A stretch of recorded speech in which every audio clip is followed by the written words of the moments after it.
Imagine for a moment that you are the absolute, unquestioned ruler of a dying empire. Right. Just picture that level of power. Yeah, and millions of your soldiers are currently being slaughtered on the front lines by, this industrial mechanized artillery. Oh, it's a complete bloodbath. Exactly. Your economy is imploding, your cities are literally starving, and the structural foundation of your entire dynasty is visibly cracking. It's basically the end of the world for your regime. And your overarching strategy to save your 300-year-old regime, your brilliant, tactical response to this monumental crisis, is to retreat to your private train car and wave a magical wooden shingle on a string to try and change the weather. I mean, it sounds like a piece of surrealist fiction, right? Or maybe some heavy-handed satire about the incompetence of ruling classes. It really does. But when you actually delve into the historical record of the Russian autocracy on the eve of 1917, that level of staggering detachment is simply the documented administrative reality. It's completely wild. And that is the exact landscape of historical muddy waters we're wading into today. So, welcome to this deep dive. Glad to be here for this one. It's going to be intense. Oh, absolutely. If you are joining us, you are someone who wants to cut through the noise. You're looking to get to the core of complex historical events without feeling completely overwhelmed by a million disjointed facts. Right. You want the mechanics, not just a list of dates. Yes, exactly. You want to see the underlying structures, the real mechanics that actually drive human history, rather than just memorizing a timeline of, like, who shot whom and on what Tuesday. And the stack of sources we have to help us do that today is just phenomenal, because it doesn't just tell you what happened. It actually attempts to dissect the very anatomy of a revolution. It really does. So our overarching mission for this deep dive is to unpack chapters 4 through 7 of Leon Trotsky's monumental, massive work, The History of the Russian Revolution. A huge, dense piece of literature. Huge. We're looking specifically at the chapters titled The Tsar and the Tsarina, The Idea of a Palace Revolution, The Death Agony of the Monarchy, and 5 Days. And we're also supplementing this with related historical texts provided in our sources. We are, including theoretical works by Karl Marx and Friedrich Engels, as well as various contemporary historical reviews that kind of debated these events after the fact. It is an incredibly rich collection of writings that tries to explain how a society essentially, tears itself down to the studs and attempts to rebuild. Now, before we go a single step further, I really need to make a very crucial disclaimer to you, the listener. Yeah, this is super important. We are analyzing a specific set of source materials today, and we must explicitly state that this material is highly, intensely politically charged. Very much so. It features strong Marxist and revolutionary viewpoints. These texts heavily, unapologetically critique liberal elites, bourgeois historians, and monarchists. Right. The language is sharp. It is highly partisan. Exactly. It's designed to argue a very specific interpretation of class struggle. I mean, the author wasn't just some detached historian. He was a primary architect of the events he's describing. So the lens we're looking through is inherently ideological. Because of that, we want to make it abundantly clear to you that we are impartially reporting on the content and the ideas contained in these sources. We are not taking sides here. Not at all. We are not endorsing, nor are we condemning any of the political viewpoints presented in this material. Our job here is simply to act as your guides, breaking down the arguments made in the original texts so you can understand the historical framework they are presenting. I like to think of us as museum curators. Oh, that's a good analogy. Yeah, like we are pointing a flashlight at a very large, very controversial painting, and we're analyzing the brushstrokes, the historical context, and the artist's intent. But we aren't telling you to buy the painting or agree with its message. As perfectly put, our goal is comprehension of the source material, not conversion to its ideology. So, with that established, here is our roadmap for today. We are going to dissect the February Revolution of 1917. We will look at the rotting decay of the Russian autocracy. The total collapse at the top. Right. And we'll examine the absolute paralysis and cowardice of the liberal elites. We will uncover the invisible, decentralized network, what the text calls the molecular network of workers, who actually drove the uprising. That's my favorite part of this whole history. It's fascinating. And finally, we are going to shatter the historical myth that February was a glorious, bloodless revolution compared to the October Revolution that followed? It is a massive journey. I mean, we're going from the gilded, mystical, paranoid halls of the Tsar's palace straight down into the freezing, bloody streets of Petrograd. Let's set the stage. Because before a chain snaps, tension has to build, right? Oh, absolutely. The pressure has to mount. And the sources use a very specific foundational Marxist concept to describe the metal this chain was actually made of. They call it the law of combined and uneven development. Right, the law of combined and uneven development. Now, usually when we think of a country developing, we think of a linear progression, like you go from feudalism to early capitalism to industrialization, just step by step. Yeah, like walking up a staircase. Exactly. But the text argues Russia didn't do that. So what does this law actually mean for the structural reality of the Russian Empire on the eve of World War I? Well, to understand the sheer explosive potential of Russia in 1917, you really have to abandon that idea of linear historical progress. Okay, so no staircase. No staircase. The law basically states that a backward country doesn't just slowly retrace the steps of advanced countries. Instead, it is forced to assimilate the most advanced technology and economic structures of the modern world and graft them directly onto its own archaic backward foundation. So it basically creates a society that is existing in two entirely different centuries simultaneously. Exactly, or even 3 centuries. I mean, the vast, overwhelming majority of the Russian population at this time were peasants living in what was effectively a 17th century agricultural reality. We're talking wooden plows, right? Yeah. Wooden plows, scratching out a bare subsistence living governed by deeply feudal social relations, village communes, and just intense religious superstition. Wow. But layered right on top of that, or rather dropped directly into the middle of it, you have imported the most advanced, concentrated 20th century industrial capitalism in specific urban centers like Petrograd and Moscow. And the sources emphasize that this wasn't even homegrown capitalism. Foreign capital, like French, British, and Belgian money, just flooded into Russia because labor was dirt cheap, and they built these massive, sprawling industrial complexes. Huge complexes, like the Putilov Metal Works in Petrograd, for example, employed tens of thousands of workers under one single roof. Tens of thousands. That's a small city. Exactly. These were some of the largest, most technologically advanced factories on the planet at the time. So you don't have this gradual development of a middle class of small artisans and merchants like you had in France or England over hundreds of years. You have a sudden, violent, jarring juxtaposition.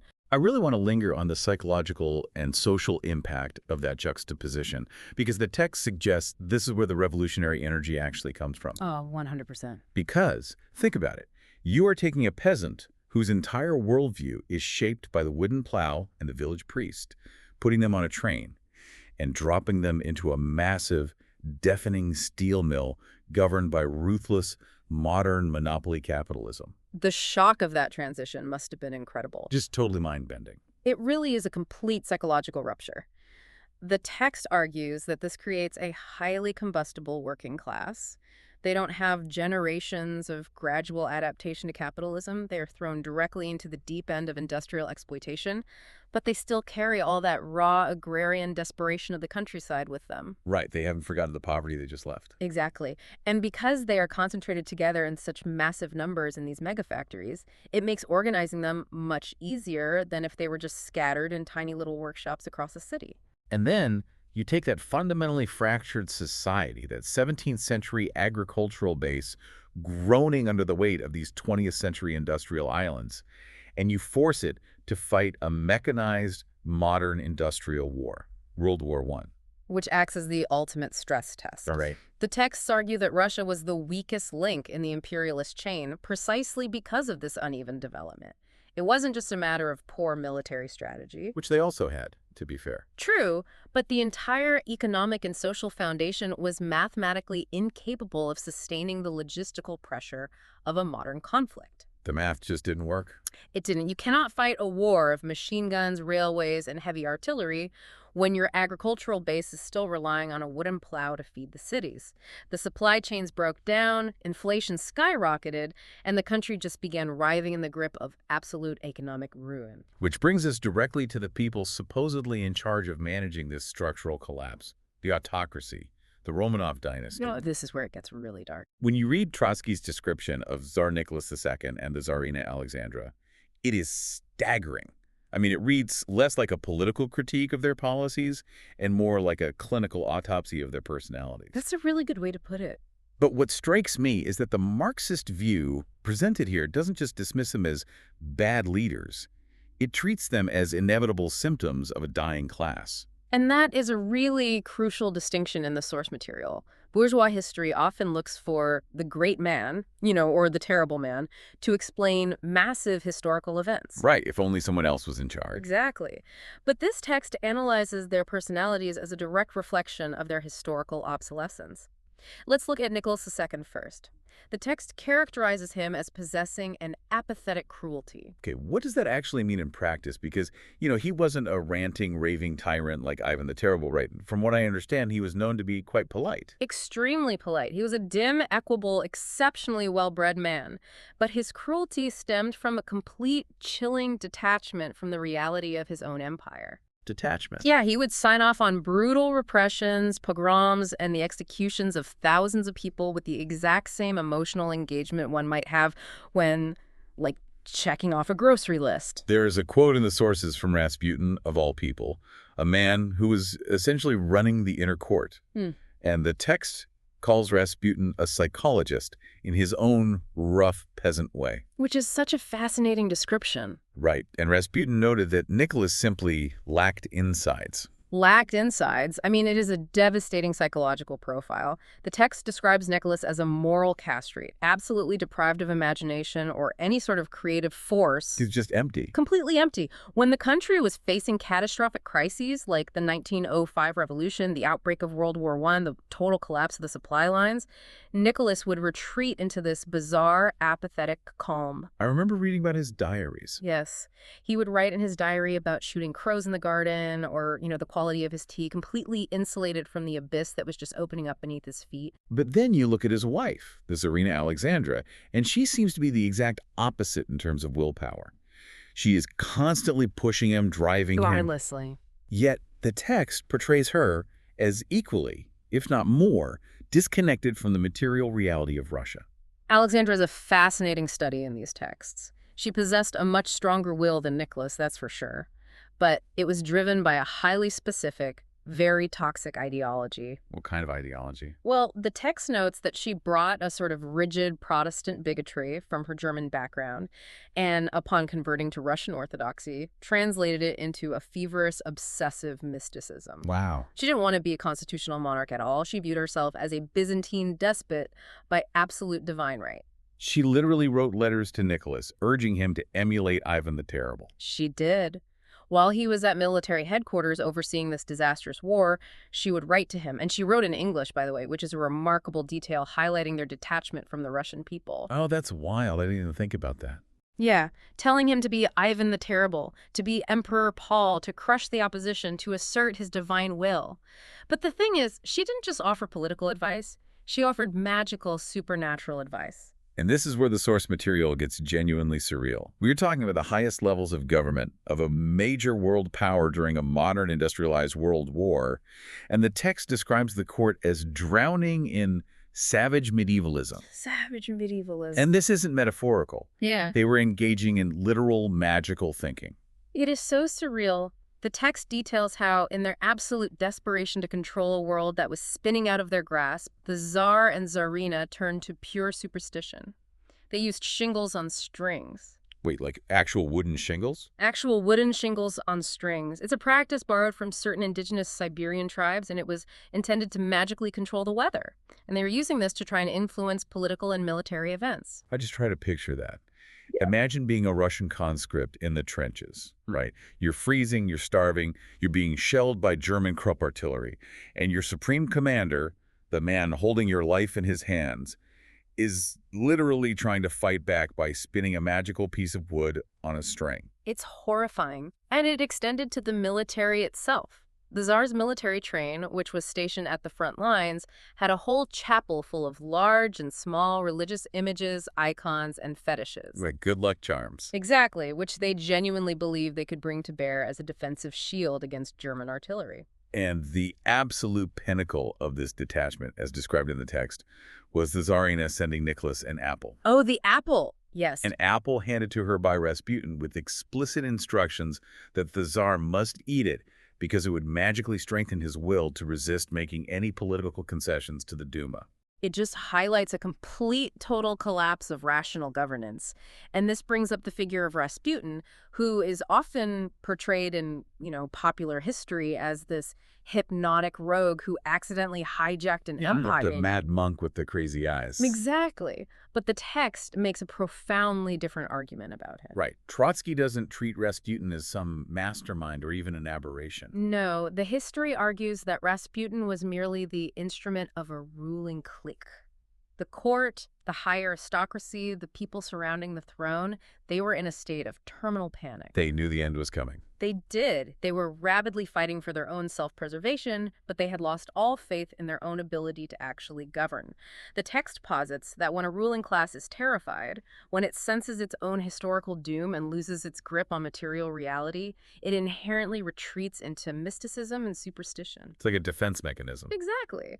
Rasputin wasn't the disease. He was the festering symptom of a dying organism. The text mentions a diary entry from the Tsar, way back in 1905, during the First Revolution.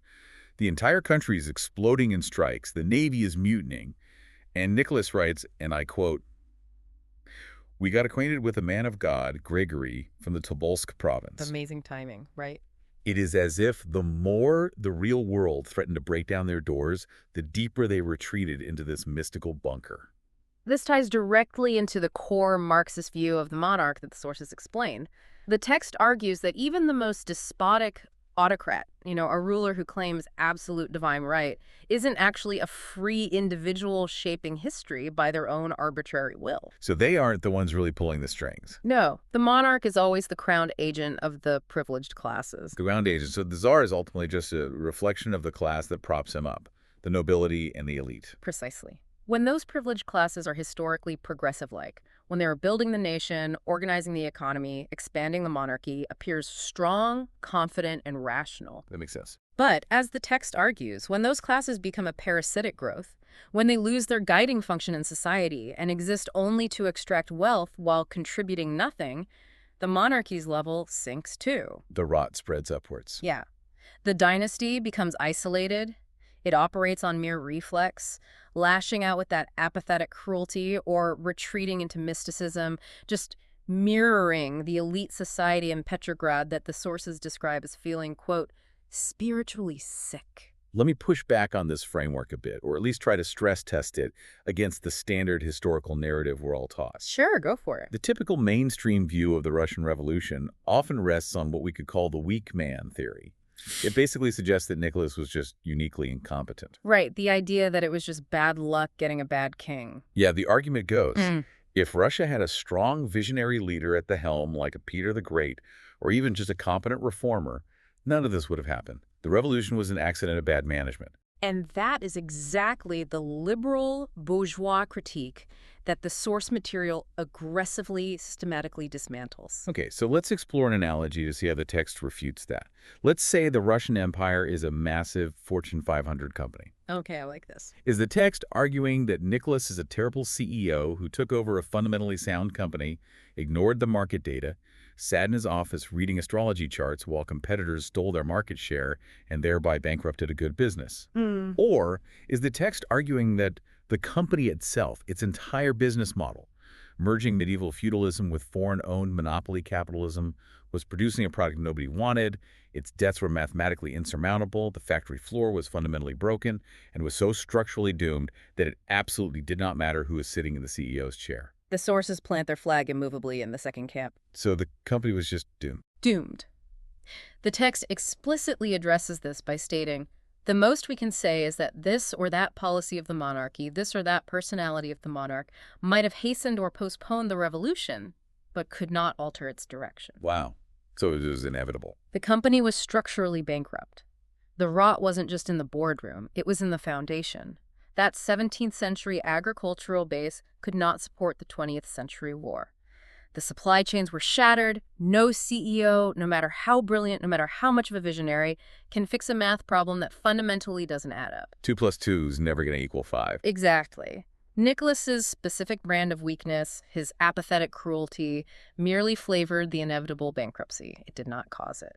If we follow that logic, then surely the board of directors saw the bankruptcy coming, right? You would think so. If the autocracy is this doomed, hallucinating CEO playing with magic apples, the wealthy, educated, liberal elites of Russia, the industrialists, the progressive nobles in the Duma, they had the economic data. They had to know the company was going under. So why didn't they step in, fire the CEO, and restructure the company? That paradox is one of the most fascinating aspects of this entire history, and the sources are utterly merciless in their analysis of it. The liberal elites did see the collapse coming. They analyzed it perfectly, but they were entirely paralyzed. Who exactly are we talking about when we say the liberal elites in this specific context? We are talking about the wealthy bourgeoisie, the leaders of the opposition parties in the Duma, the industrialists, the bankers, people like Guchkov, Krymov, and Milyukov. The guys in the suits. Yes. These were highly educated men who looked at the West, particularly Britain, and wanted a similar system. They wanted a constitutional monarchy. Yes, they were monarchists by virtue of their economic interests and their social habits. They didn't really want a republic. They wanted a king who would respect property rights and listen to parliament. They wanted the monarchy. They just wanted it without Rasputin, without the magic shingles, and without the medieval madness that was losing the war. But when they approached the Tsar, when they politely asked for a decent, rational ministry that had the confidence of the country, the monarchy basically stonewalled them. The Tsar's response was essentially, take me as I am. Exactly. So these elites watched the disaster approaching like a slow-motion train wreck. They saw the war destroying the economy. They saw the transportation network collapsing. They knew massive strikes were brewing in the factories. And they saw the Tsar taking political advice from a peasant mystic. The writing was on the wall in giant letters. It was. They knew with absolute certainty that a revolution from the streets was inevitable if the top didn't change course. The sources mention a high official who literally recorded in his private notes that if the Tsar didn't change course, evidently we shall have to hang from a lamppost. That's a direct quote. They weren't naive. They knew exactly what was at stake. Yeah. Their own lives and their fortunes. They possessed perfect clarity on the danger. So their grand solution, their brilliant strategy to prevent a revolution from the bottom, was to dream of a palace revolution from the top. A palace revolution. Like an inside job. A polite coup. What was the actual mechanical plan for this? The plan was incredibly polite, aristocratic, and above all, bloodless. They talked endlessly about stopping the Tsar's imperial train while he was in transit for military headquarters. Okay, so ambush the train. Right, but nicely. They would board the train, confront him with a delegation of respected figures, and basically force him to sign an abdication in favor of his son, with someone more compliant acting as regent. Sounds so clean. Very clean. They wanted a tiny, mathematically controlled change at the very apex of the government to prevent a massive, uncontrollable, violent change from the streets. But the text notes a glaring, somewhat pathetic problem with this grand conspiracy. They never actually executed it. No, they didn't. Trotsky writes with dripping sarcasm that their conspiracies never went further than patriotic sighs over wine and cigars. Why? If they knew their lives were on the line, if they knew they were going to hang from lampposts, why were they just sighing over cigars in their drawing rooms? The expert breakdown here hinges on a really profound concept in Marxist analysis. Class fear. Class fear. Yeah. The liberals were paralyzed by a fundamental contradiction. To force the Tsar out, they might have to apply real pressure, and to apply pressure, they would have to mobilize the masses, the workers, and the peasants. And mobilizing the masses was the one thing they feared more than the Tsar. Exactly. They were terrified of arousing the peasantry and the working class. They believed, and honestly, correctly, that if they opened the door to revolution, even a tiny crack to push the Tsar out, the masses would kick the door completely off its hinges. They wouldn't just stop at the Tsar. Never. The workers wouldn't just stop at removing Nicholas. They would sweep away the wealthy liberals, seize the factories, and redistribute the massive agricultural estates. The cure, in their minds, was far worse than the disease. Precisely. They despised the Tsar's incompetence, but they desperately needed the Tsar's police force, his Cossacks, and his state apparatus to protect their private property from the workers. Wow, what a trap. This contradictory position left them completely impotent. They couldn't genuinely support the Tsar because he was ruining the country, but they were too terrified of the working class to actually overthrow him. It is just an incredible study in historical paralysis. Let's try to visualize this with an analogy, and I really want to pull up the threads of this to see if it holds up to the text analysis. Let's hear it. Let's say you are trapped on the top floor of a massive burning mansion. The smoke is pouring under the door, the flames are licking at the walls. Logically, you are going to die if you stay in this room. The only way out is to grab a heavy mahogany chair, smash the antique stained glass window, and escape onto the roof. Okay, but you stand there holding the chair, and you don't swing it. Right. You are coughing, you are choking, but you refuse to break the window because you are agonizing over how much it's going to cost to replace that stained glass. No, that's perfect. And you are worried that if you break the window, the draft it lets in will ruin the Persian rug on the floor. You are so fundamentally attached to your property, to the current order of the room, that you literally let yourself burn to death rather than damage the house to escape. That analogy perfectly maps onto Trotsky's analysis of the liberal bourgeoisie. The cost of the stained glass represents their wealth, their factories, and their social status. The draft they fear letting in is the radicalized working class. And the text argues that in the end, they chose to burn. They chose the fire. They chose the risk of ruin under the Tsar over the certainty of losing their property to a workers' revolution. But surely they thought they could somehow manage the fire. Didn't they attempt some sort of half measure to put it out without breaking the window? They did attempt a half measure, which perfectly illustrates their impotence. Since the liberal politicians like Guchkov and Milyukov didn't have the nerve to actually stop the Tsar's train, a smaller faction of Grand Dukes and aristocrats, men like Prince Yusupov, decided to carry out a small palace revolution. Right. They murdered Rasputin. They murdered Rasputin. The famous assassination. Poison, bullets, drowning. Yes, but look at how the text frames this act. They killed the prompter because they were too cowardly to remove the main actor. Oh, wow. They honestly believed that by removing the mystic advisor, the Tsar would suddenly, magically snap out of his apathy and become a rational, constitutional monarch. They thought Rasputin was the fire when he was actually just the smoke. And did the assassination change anything? It changed nothing structurally. In fact, the text notes it only heightened the paranoia of the court and hastened the rot. The structural contradictions, the 17th century agriculture trying to feed a 20th century war, remained completely untouched by Rasputin's death. Let me pose a hypothetical question based on the structural arguments in the source material. Okay, sure. Let's say Guchkov and the liberals had actually found their courage. Let's say in January 1917, they stopped the train, forced the abdication, and set up a liberal constitutional monarchy. Does the text suggest that this would have saved them? Would a successful palace revolution have prevented the broader Russian Revolution? The textual evidence points to a resounding no. So they were doomed either way. The text argues that by this point, the masses were already undergoing a profound molecular change. The historical forces unleashed by the war and the economic collapse were just too massive. A palace coup might have changed the specific date of the revolution, or maybe slightly altered its initial political form, but it could not have stopped the avalanche. It was coming regardless. Exactly. The liberal elites were just as historically obsolete as the Tsar. They just had better tailors and read different newspapers. So, if the autocracy is paralyzed by mysticism, and the wealthy elites are paralyzed by class fear, just waiting in their drawing rooms for the end, then the actual driving force of history, the energy required to finally snap the chain, had to come from somewhere else. It had to come from the streets. It did. But the most crucial, controversial argument these sources make is that what happened in the streets did not happen by accident, and it was not some mindless explosion. And this plunges us directly into one of the most intense, fiercely debated concepts in historical circles: the concept of spontaneity. Let's look at the 5 days, February 23rd to the 27th, 1917. What actually happens on the ground during this period? These are the 5 days that systematically dismantled a 300-year-old empire. It begins on February 23rd, which was International Women's Day. Started by women. Yes, it starts with a strike by female textile workers in Petrograd. They are demanding bread because the supply lines have totally collapsed. But it doesn't stay a localized strike. It rapidly morphs into a massive, citywide political uprising. It just snowballs. Exactly.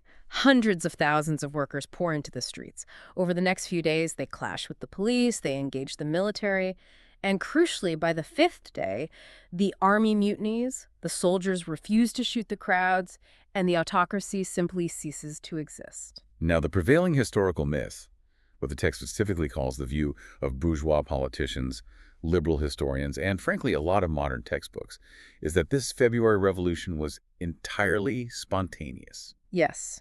And the word spontaneous is not just an adjective here, it is a heavily loaded political weapon. Trotsky's text absolutely skewers the use of this word. He attacks it relentlessly. Why the intense hostility toward that word? I mean, what is wrong with calling a sudden, massive, unexpected uprising spontaneous? Because in bourgeois historiography, calling a mass movement spontaneous is a subtle way of denying the intelligence, agency, and conscious planning of the working-class people who actually participated in it. I see. The text argues that the term implies the masses acted out of blind, unthinking instinct.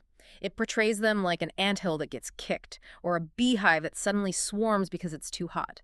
It paints the workers as this unconscious, elemental force of nature, rather than thinking, analyzing human beings, making strategic decisions. It's basically a way for historians to say the workers didn't really know what they were doing, they just got hungry, got mad, and rioted, and accidentally overthrew a government. Exactly.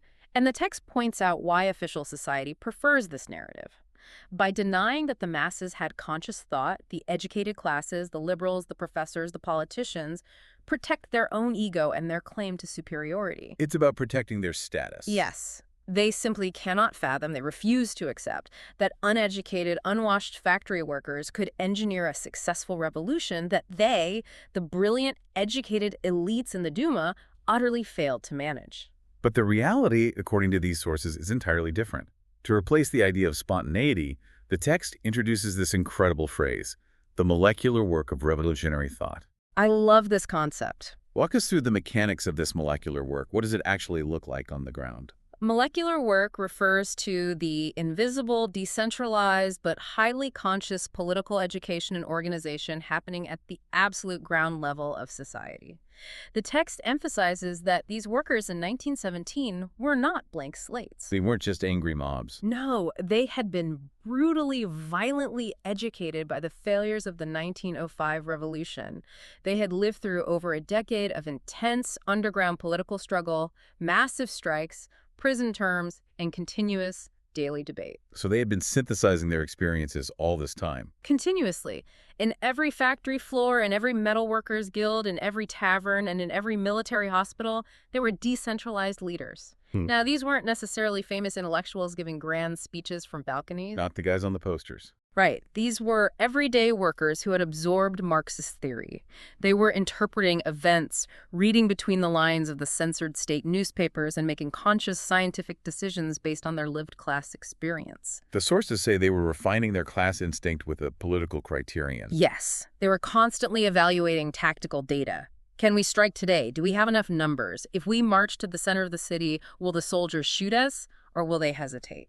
What is the balance of power in this specific neighborhood? They're doing real-time analytics. Exactly. This is not a mindless swarm. It is a highly complex, decentralized intelligence network assessing real-time data and executing a strategy. There's a specific, incredibly vivid scene in the text that perfectly illustrates this concept, and we really need to spend some time unpacking it because it functions like a microscopic lens into this invisible molecular work. Oh, the Cossack scene. Yes, it involves a factory worker, a Cossack soldier, and a lawyer. Set this scene for us. It is arguably one of the most revealing moments in the entire historical narrative. So you have the streets of Petrograd packed with striking workers, tense, chaotic. Above the street, in a wealthy apartment, a liberal lawyer is watching the chaos unfold from the safety of his window. Looking down on the masses, probably holding one of those cigars the text mocks. Most likely. And from his elevated, detached perspective, he looks down and sees a worker stumble against a Cossack soldier on horseback. Now, context is key here. The Cossacks were the most feared, ruthless, loyal enforcers of the Tsar. They were the riot police of the empire, famous for their brutality. Exactly. So to the lawyer watching from the window, this collision is just a random accident. two mindless locusts bumping into each other in the swarm. He expects the Cossack to just strike the worker down. But what is actually happening on the ground level between the worker and the soldier? On the ground, in that micro moment of contact, there is a massive silent transfer of political intelligence. The worker looks up at the Cossack, and the Cossack winks at him. Wait, a wink? A simple wink. And in that fraction of a second, the worker processes a monumental piece of data. The military will not shoot us today. The Cossacks are with us. That is profound. The worker realizes the Cossacks are no longer loyal to the Tsar's police apparatus. And the crucial point Trotsky makes is that this wink wasn't some isolated accident. It didn't just happen out of nowhere. No, it was the culmination of months of molecular interpenetration between the workers and the soldiers. The workers had been talking to the soldiers in the barracks and the bread lines. They had been watching their temperature, sensing their shifting loyalties, pushing their psychological boundaries. Doing the invisible work. Yes. The lawyer from his window sees a random accident of spontaneity. The worker in the street, who has been doing the molecular work, sees a green light for armed insurrection. It's an incredible illustration of how history is actually made when you zoom in close enough. The authorities, the Tsar's generals, when they tried to explain why the army mutinied, they claimed the soldiers were intoxicated by the chaos of the crowds, that they just lost their minds. But the text flicks that official narrative completely. It argues that the soldiers felt exactly the opposite. By refusing to shoot the striking workers, the soldiers felt they were finally sobering up from the opium of the barracks. Sobering up. Wow. For years, they had been conditioned into blind, unthinking obedience by military discipline. Mutiny, in this context, was an act of regaining their human consciousness and their critical thought. I want to genuinely push back here, though, because there seems to be a contradiction in the text regarding who actually led this uprising. Okay, let's look at it. The text aggressively attacks the idea of spontaneity, but it also explicitly admits that during the first days of the February strikes, the Central Committee of the Bolsheviks-Lenin's party actually tried to hold back the workers. They did, yes. They sent out directives saying, "Do not strike, the time isn't right, we aren't ready." So if the central leadership is actively telling people not to strike, and the people strike anyway, isn't a leaderless, unauthorized strike the very literal definition of a spontaneous event? How can Trotsky claim Lenin's party led it if they were caught completely off guard? That is an excellent challenge, and it really cuts to the heart of what the text means by leadership. The text resolves this contradiction by redefining how a revolutionary party actually functions. The leadership of the Bolsheviks wasn't operating like a top-down military command sending orders on a telegraph wire. So they aren't generals barking orders. Exactly. Instead, they functioned as a decentralized nervous system.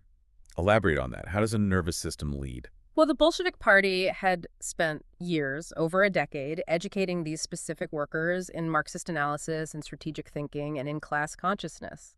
They had provided the intellectual software. The software, right. So when the crisis hit in February, these individual advanced workers didn't need a telegram from Lenin in Switzerland to tell them what to do. They had the analytical tools to assess the situation on their own factory floors and act. The party was present in the minds and actions of thousands of individual workers acting in concert, evaluating the data and pushing the strike forward, even if the formal central committee in Petrograd was momentarily lagging behind the reality on the streets. So the education they received was the leadership. I mean, going back to our earlier analogy, the match was struck by the workers on the ground, but the party had spent years drying out the wood. Exactly, and the text asks directly, who led the February insurrection? And it answers not with a single name, but with a collective. Conscious and tempered workers educated for the most part by the party of Lenin. So the workers and the soldiers execute this massive decentralized action. The Cossacks wink, the army mutinies, the Tsar abdicates. The streets have definitively conquered the state. The empire's dead. But this brings us to the great historical paradox of the February Revolution, which basically sets up everything that follows. Yes, the paradox of power. Who actually takes control the day after the autocracy falls? According to the texts, who assumes state power? Is it the workers who bled in the streets? No. The power is immediately handed over to the liberal bourgeoisie, the exact same people, the Gychkovs and Milyukovs, who had been hiding in their drawing rooms, terrified of the revolution, plotting their failed, polite palace coup. It's unbelievable. They, along with a group of moderate democratic socialists who were equally afraid of the masses, formed the provisional government. How does that make any logical sense? How do the victors, the workers and soldiers who just toppled an empire, turn around and hand the keys to the state to the cowards who oppose them? The text explains this through a structural analysis of power. It argues that while the conscious workers were organized enough to achieve the insurrection, meaning they were highly capable of tearing down the old building, organizing strikes, and neutralizing the police, they were not yet adequately organized to take state power immediately.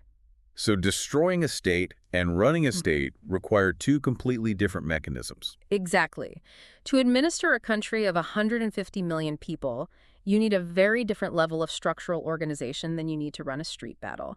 You need administrative apparatuses, communication networks, and personnel. The workers hadn't built that complete state apparatus yet. They had their Soviets, their workers' councils, but they weren't ready to run the ministries. But the wealthy liberal elites had that infrastructure ready to go. Yes, the liberals had the Duma, they had administrative experience, they controlled the newspapers, they had established connections to the banks, the telegraph offices, and the Allied governments. They had the Rolodex. Exactly. So, in the chaotic vacuum created by the Tsar's sudden fall, state power naturally flowed along the path of least resistance right into the existing structural channels of the bourgeoisie, even though they had done absolutely nothing to earn it in the streets. And this handover of power leads us to the final and perhaps most cynical historical myth that the source material seeks to shatter today, the myth of the bloodless February Revolution. This is where we see historiography, the actual writing and framing of history used as a political weapon. The sources mention a French politician, Albert Thomas, who visited Russia shortly after and praised the February Revolution to the skies. He called it a sunny, holiday-like, bloodless revolution. And the liberal Russian press immediately, eagerly echoed this exact phrasing. They desperately wanted the narrative to be that the transition of power from the Tsar to the provisional government was smooth, natural, and inherently peaceful. But when you look at the text, the actual documented casualty counts paint a drastically different picture.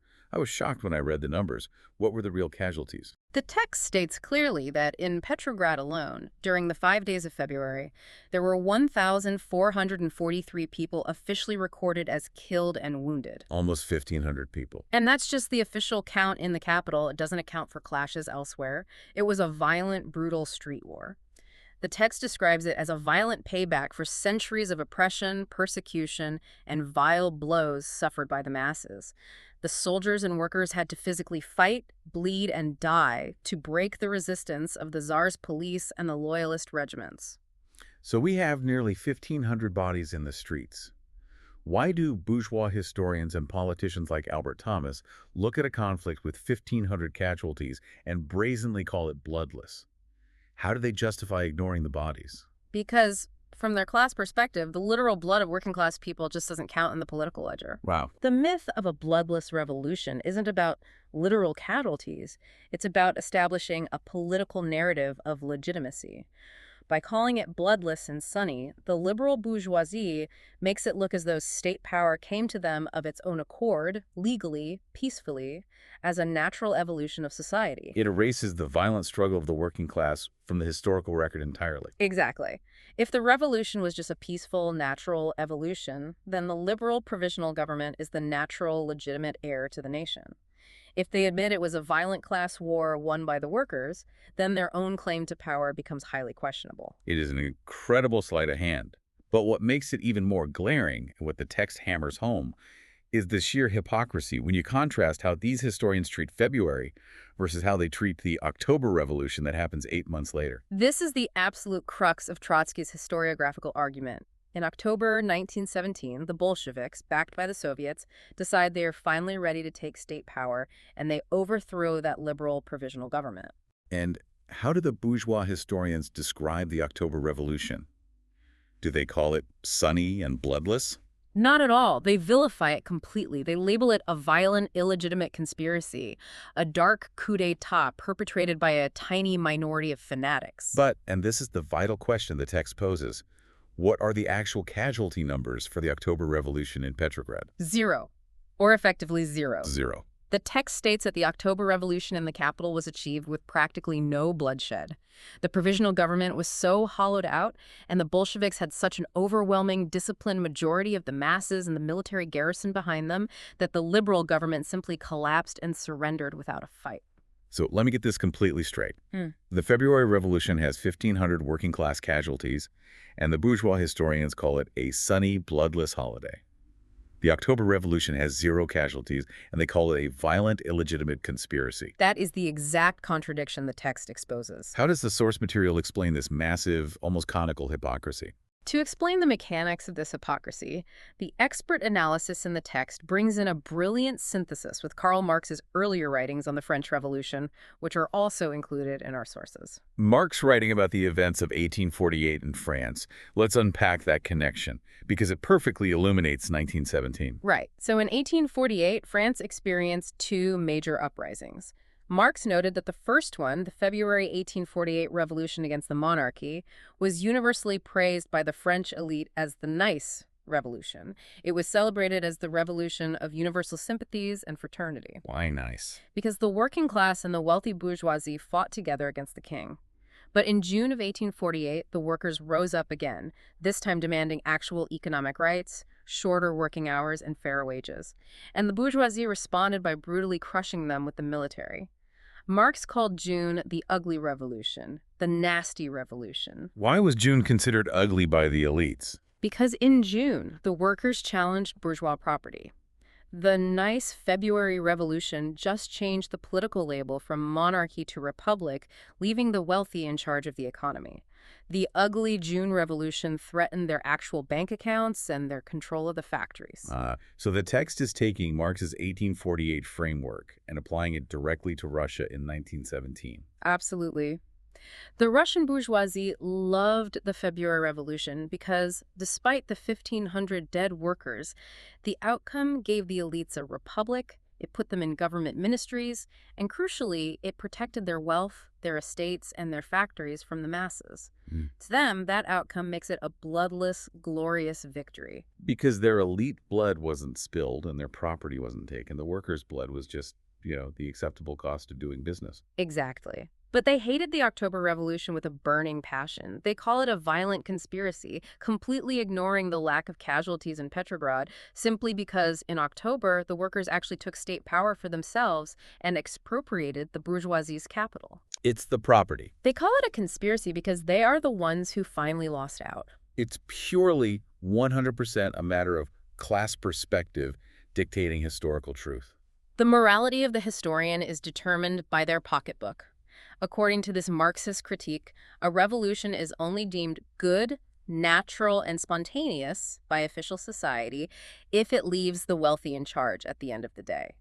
It is immediately branded a bad, violent conspiracy if it threatens their property rights. I want to linger on an analogy here to highlight the sheer irony of how this history gets recorded, because it really crystallizes the text's argument. Let's say history is a massive group project in a highly competitive university class. Oh, I know where this is going. The working class, the students doing the molecular work, do all the research, all the writing. They stay up for 5 nights straight, exhausting themselves, shedding literal blood, sweat, and tears to guarantee this project gets an A+. And while they are doing this, the wealthy, liberal kid in the group is hiding in his dorm room, sighing over wine and cigars, terrified of the professor, and hoping to just scrape by with a C- by maybe asking the professor for an extension. Exactly. But then presentation day comes. The project is a masterpiece. The wealthy kid, who did nothing but hide, walks up to the podium, puts his name on the title slide in bold font, and takes full credit for the A+.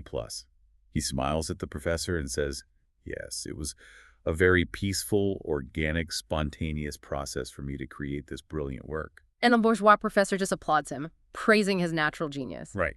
But then, later in the semester in October, the kids who actually did the work stand up, walk to the front of the class, and say, "No, we're taking our project back. We have the data. We did the work. We want our grade." And the rich kid instantly starts screaming to the university administration, "Help! This is a violent conspiracy. These fanatics are stealing from me. They are illegitimate." That is a perfect, modern encapsulation of the text's argument regarding the historiography of 1917. The ones who did the painstaking, dangerous molecular work were ultimately labeled conspirators and criminals by the parasites who tried to steal the credit and the power. So, bringing all these massive, incredibly dense historical threads together, Yeah. let's just summarize the journey we've taken through these sources today. We have seen how empires don't just fall overnight due to bad luck. No, it takes time. They rot from the inside out over decades. They are guided by apathetic, paralyzed elites who are so terrified of losing their status and their property that they would rather wait for magic apples and weather shingles to save them than face material reality. And we've seen that when the collapse finally inevitably happens, it is not a spontaneous, mindless riot of an unthinking swarm. It's not a beehive. Real historical change is the result of invisible molecular work. The quiet, dangerous conversations, the accumulation of bitter experience, the decentralized political education happening in the taverns, the barracks, and on the factory floors by everyday people. And we've seen how history itself is a battlefield. The victors, even the temporary ones, rewrite the bloodshed to suit their own narrative, lazily labeling their own rise to power as a sunny, natural holiday, while branding the rise of their enemies as an illegitimate, violent conspiracy. So if we step back from 1917, why does all of this dense Marxist historical analysis matter to you, the listener, today? Why should we care? It matters because it trains us how to read the world right now. It provides a framework to look past the official narratives we are constantly fed. When a news anchor tells you a massive political movement or a sudden uprising is just a spontaneous riot, or when they attribute the success or failure of a nation entirely to a great leader or a weak leader, this history urges you to look deeper. Look at the underlying structures. Look at the math. Yes. Look at the economic foundations. Are we trying to fight a 21st century crisis with 19th century institutions? Is the rot structural? And most importantly, look for the molecular work. Look for the quiet, decentralized conversations happening on the ground that the people in the penthouses and the boardrooms are completely ignoring or misinterpreting. Which leaves me with a final, lingering thought for you to chew on, building on everything we've read in these sources today. If the molecular work of 1917, the conversations and intelligence transfers that actually brought down a 300-year-old empire, happened in taverns, on crowded factory floors, and in military hospitals, where is the molecular work of our era happening right now? That is the essential question. The venues have changed, but the mechanics remain. Is it happening in encrypted group chats that authorities can't monitor? Is it unfolding on obscure, decentralized digital forums that mainstream pundits don't even know exist? Is it happening in the break rooms of massive, algorithmic fulfillment centers where workers are synthesizing their shared experiences? It makes you wonder. The sources we explore today show us, unequivocally, that revolutions are built in the shadows long, long before they ever hit the streets. It makes you wonder what invisible conversations happening today, right now, will be lazily labeled spontaneous by historians tomorrow. History is rarely a clean X-ray. It's usually the result of 1,000 quiet winks in the dark. Something to think about the next time you hear someone say a major event simply came out of nowhere. Thank you for joining us on this deep dive. Keep questioning the history you've been taught, look for the molecular work, and we will see you next time.